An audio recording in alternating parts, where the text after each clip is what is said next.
This is Boiler Dan 1 and welcome back to my channel. I know it's been a long time since I've posted anything on the Flying Dutchman. I had some setbacks in the electrical wiring. It was getting frustrating, so I took a break.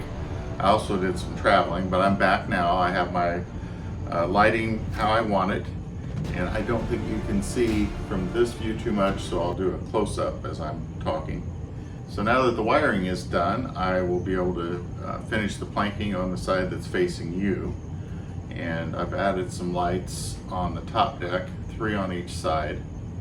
And I'm using the flickering LEDs inside those shells that I was able to put those in. And I'm pretty happy with the look of that and the flicker that it gives. So I will continue with the build. I just wanted to do this short update to let you all know that yes, I am still here. I had just taken a little bit of a break, both to rejuvenate my enthusiasm for building this ship and because I did some traveling.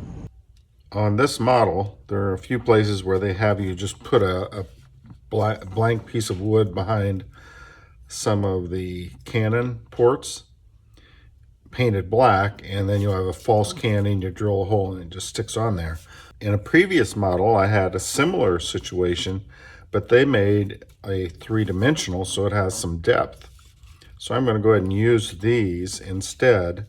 Now I will have to adjust the false cannon by putting an extension on it to go back to that hole that's in the back, but it will give some depth to that opening just like the others.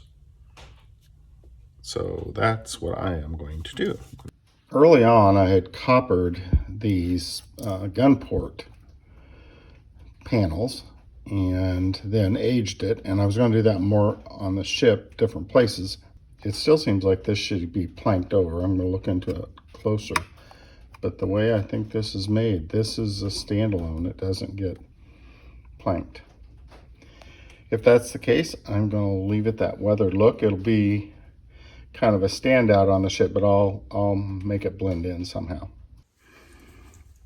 This is the first time I've built a ship that they have you put in a spacer right here, and then this piece will go here, and then it creates the gap, because those gaps will grow if you keep, adding planks as you go around. So this creates a space, and I'll fill that in. And let me move this. You can see better on this part. So you can see that plank. Let me stick this under this rubber band. So then once this is in place, I'm back to my straight edge pretty well. And then I just fill in this tapered gap. You can see there was another one up here, and I'll just fill in that. So I'll see how that works. I fill those in anyway, but this gives me a full width plank to start with, and then it tapers down. So we'll see how that works. I switched over from the clamps to these little clippy things, and they work just as well, pushing the planks down and upward. And I've decided this is a really good idea that they had, where just every once in a while you do one plank and then it stops, and then this gives me the triangular shape starting out full, going down to a taper, and that is easy for me to make. So I'm going to use that in future builds. I make small shrimp boats and then sell them at a gift shop in Port Royal, South Carolina. I will use that technique on those in the future. So that's helpful. I don't like the nailing. It holds the planks down. That's nice. I would have rather used the wooden pegs, because then I could sand it. Whereas now I'm not sure what I'm going to do with the rough edges. I could go ahead and sand it and just sand off the tops of the nails, and then there'd just be a little peg. It might look like a piece of wood, actually. So we'll see. I'll cross that bridge after I get it all done and see how well the planks look. I'm planking the hull up where the cannon ports are. And this is the open side of the ship, and it does have you plank this. I was puzzled because all of a sudden they stopped having you put nails in, and I realized, well, it's because they would poke through to the inside of the ship where the deck is, so that would not look right. You could cut them shorter and just have them on there, which I may or may not do in the future. We'll see. I'm still puzzled because it shows this side being planked where the cannon ports are, but I think on the other side it does not show planking on this plywood. So I'm puzzled by that, but I'm not to that part yet to investigate further. I will clarify that later in the videos. On this part here, part number, if you're interested, is K10 and K11. I went ahead and pre-glued these together.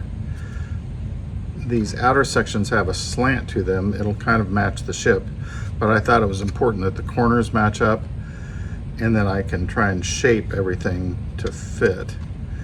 And it just kind of rests. There's a couple little notches, and I'm going to need to clean those up a little bit, like right here. And this notch, there's a notch for it there. So it helps you line it up, but I wanted to make sure I had the front and these corners because they'll be visible, and I wanted them to be nice and square.